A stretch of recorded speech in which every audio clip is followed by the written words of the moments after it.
Hey everyone, welcome back to another week at FlowerFunk. We're here at the farm again this weekend getting lots of ranunculus planted. If you haven't had a chance to go check out our prior video, make sure to go ahead and do that somewhere on the screen. Also, really exciting news, we purchased a farm vehicle. So if you haven't followed yet on Instagram, go ahead and follow FlowerFunk Farm. And you can get all the news about our Japanese van that we purchased, Bloomy. I'm really excited about her. She's gonna eventually be pink and be our market and delivery van for the 2026 farming season. So last week we were focused on just basically assessing damage. We had a lot of flooding on the farm and couldn't do a lot of work. And so this week we finally have a weather break. So what we've got going on this week on the farm is we are frantically trying to get these thousands upon thousands of ranunculus into the ground. We have about 15 trays of ranunculus that are pre-sprouted and ready to go.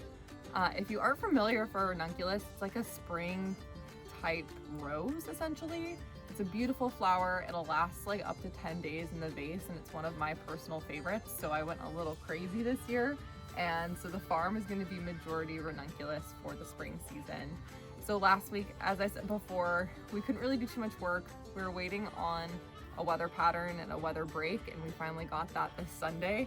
So it's a nice kind of cool weather day, a little bit of sunshine, and we're basically just trying to prep the beds and get them ready. So that involves flipping the soil and evening it out, getting some air into the ground so that the roots can really take hold, and trying to put down some compost when we have it.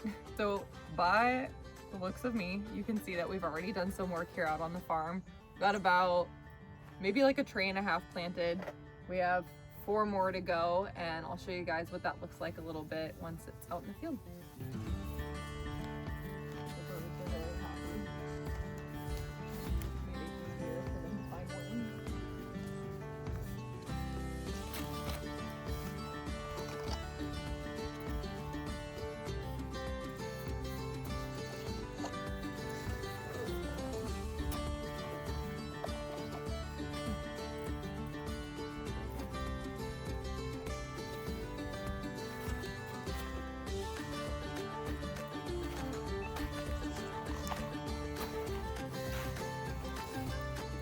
Welcome to the field.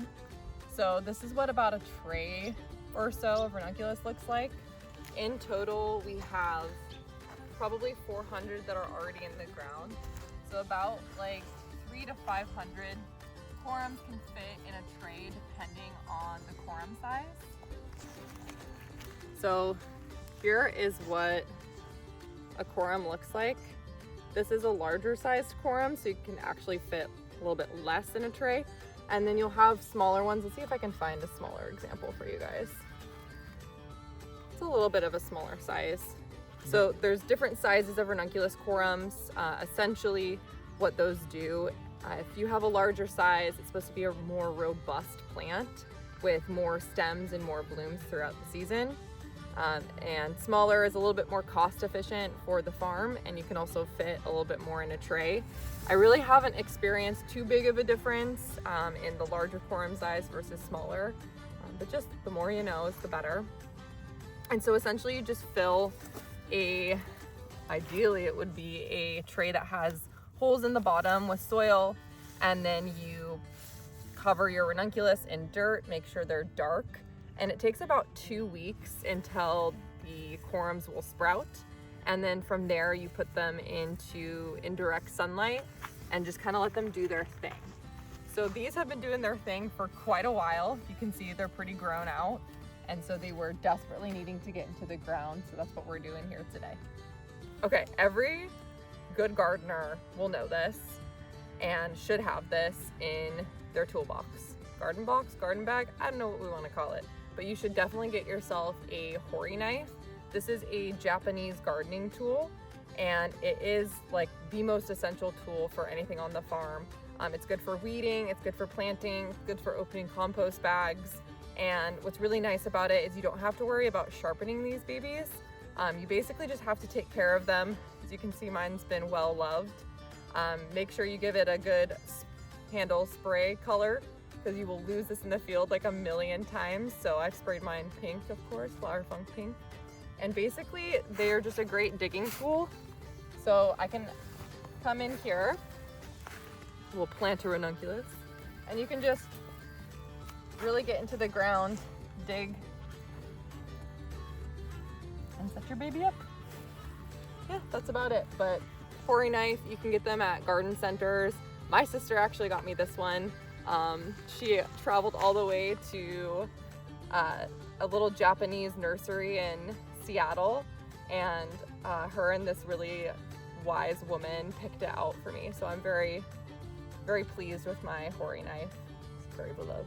Okay, we're gonna get back to it. We got lots to plant, and I'll show you guys what it looks like here in a couple minutes.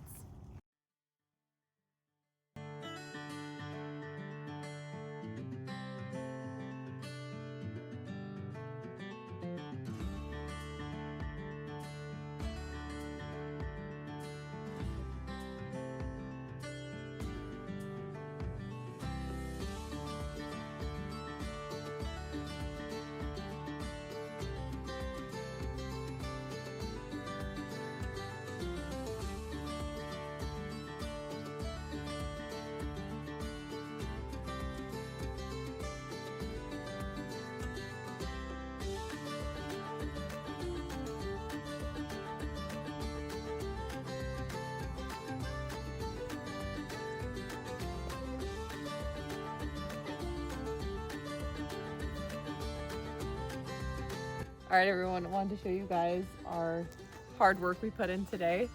So we got another 3/4 of a row done. In total, probably like 1.75 rows done today. So probably around 1,000 or so ranunculus are now on the ground, and hopefully are gonna take root and be super strong. And they're gonna enjoy the sunshine today before they get pounded with rain later this week. But they'll be gorgeous here in a couple more months. Before we end the video, I wanted to show you guys a little treat here at the farm. So last week we had one spring flower that was popping up real early, and come with me, let's take a look. So this was last year's anemone bed that was just basically left again to do its own thing, and look how many stems we have coming up that are super strong and super long. So this is really fun. It's nice to be able to see what all the hard work is going to pay off towards once we head to spring. All right. Thank you everyone for tuning in. Have a great one. Go Seahawks.